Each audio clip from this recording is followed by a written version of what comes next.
C'est pour ça que ceux qui lisent soi-disant les traductions, en fait, ils passent totalement à côté du miracle du Coran. Tu connais soit Al-Masad. Tabbat yada abi lahabin wa tab. Ça veut dire les mains de Abu Lahab sont perdantes. Ok. Tu sais que les mains en arabe, ça désigne l'action. Souvent, les Arabes, en fait, l'acte que tu as fait, ils disent que tes mains ont fait. Et en arabe, même si quelqu'un n'a pas de main, tu peux nommer son acte par des mains. Et donc, l'acte de Allah, c'est quoi? C'est pas comme l'acte des créatures, c'est le fait de créer. Et donc, Allah Ta'ala, il a créé Adam. N'est-ce pas? Et les Arabes, ils disent quand tu fais une action, ils vont dire ce que ta main a fait. Mais l'action de Allah, pas comme notre action à nous.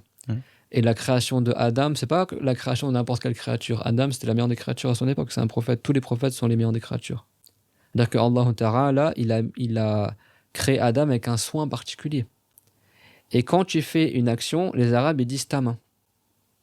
Mais là, l'action de Allah vis-à-vis de Adam était plus forte que la création des autres créatures. Et donc, Dieu, il a employé la même expression que les Arabes utilisent, qui est le mot yad, qu'on pourrait traduire par main, mais c'est pas ça qui est visé, c'est l'action. Et il a dit, en blâmant Iblis, pourquoi tu t'es pas prosterné pour ce que j'ai créé de mes deux yads. Regarde comment c'est fort le Coran.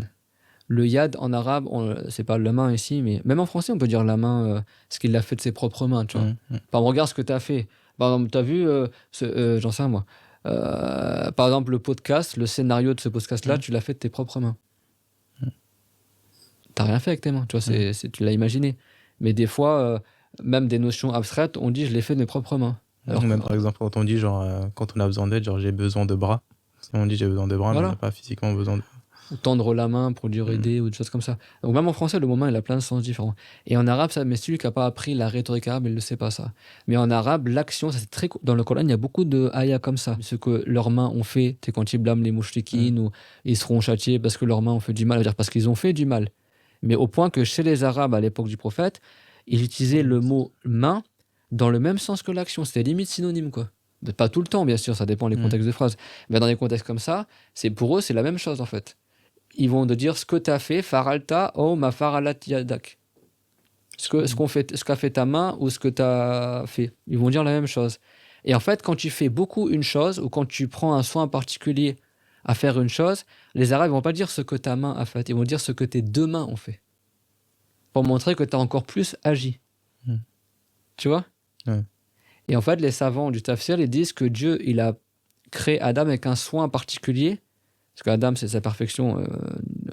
Dieu l'a dit, fi arsani taqwim, dans la meilleure des proportions, l'être humain a été créé, plus beau que les anges, etc. L'être humain à la base, Adam. Et donc, c'était un soin particulier, plus fort encore que le soin accordé à d'autres créatures, dans la création de Allah. Et donc, Dieu l'a dit, lima khalaqtu bi yadayya, ce que j'ai créé de mes deux yads, littéralement de mes deux mains. Et ça, c'est de la rhétorique arabe. Ça ne veut pas dire que Dieu l'a créé avec des mains. Ça veut dire que l'action de Allah, et ça ne veut pas dire que Dieu il a deux attributs de puissance, comme ça, non. Et des fois, le duel, il veut dire aussi l'éminence. Ce qu'on appelle en français le pluriel de majesté. Mais ça, c'est un pluriel de majesté. Et des fois, les attributs de Allah Ta'ala, ils sont mis au duel, au pluriel, pour marquer l'éminence. Et ça, si tu n'as pas pris un langue arabe, tu vas droit dans le mur. Donc ici, biyadayya, ça veut dire que Dieu a deux yad. Dieu n'a qu'une seule puissance. Mais elle a été mise au duel pour marquer l'éminence de l'attribut de Allah et pour marquer aussi que, parce que le Coran est rapporté dans la parole des Arabes. Et les Arabes, quand ils veulent amplifier l'acte d'une personne, il l'a fait de ses deux mains, pas juste d'une seule main. Et donc là, ça veut dire qu'il y a une amplification dans la rhétorique pour montrer que la création de Adam, c'était pas comme les autres créatures. Parce que Dieu l'a fait biyadei, c'est-à-dire avec ses deux yads, ça veut dire que ça a été l'acte de Allah est encore plus au niveau de la création et le résultat était encore mieux que les autres créatures.